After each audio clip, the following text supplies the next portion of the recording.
Alright, so recently in April of 2026, a fuel tanker exploded near the Panama Canal, creating a massive fireball and killed one person and injured several others. Right now, the exact cause is still under investigation, but incidents like this are often linked to things like improper handling, lack of grounding, or failures in safety procedures around fuel vapors. The explosion damaged multiple trucks carrying thousands of gallons and was strong enough to shut down a major bridge while engineers checked for structural damage.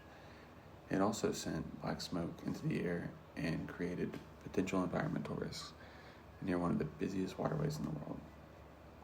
That's why today I'm going to be talking about the importance of safety and regulations when it comes to handling fuel, what that actually involves, and why it is such a big deal, and how regulation can help keep things under control. So, fuel handling isn't just pumping gas or anything simple like that. It includes storing fuel, testing it, moving it around, and making sure it gets where it needs to go safely, especially in places like aviation and the military.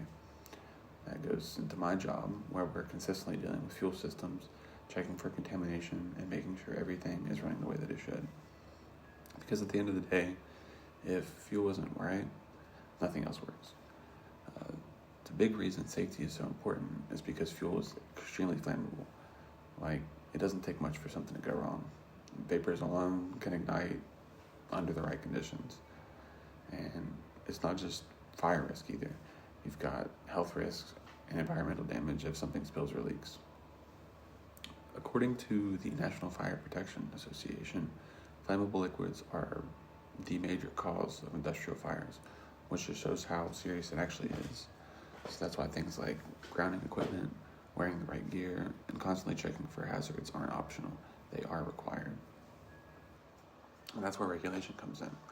There are strict guidelines from associations like OSHA and the Department of Defense that tells us exactly how fuel should be handled, stored, and tested.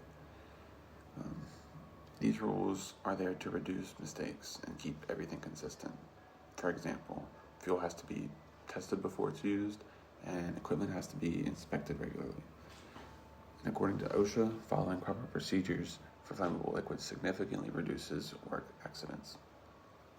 So it's not just about rules, it's about preventing real problems before they happen. Overall, fuel handling is something that comes with a lot of risk, and that's why safety regulations are such a big deal. Talking about what fuel handling involves, why it can be dangerous, and how regulation helps keep people and equipment safe.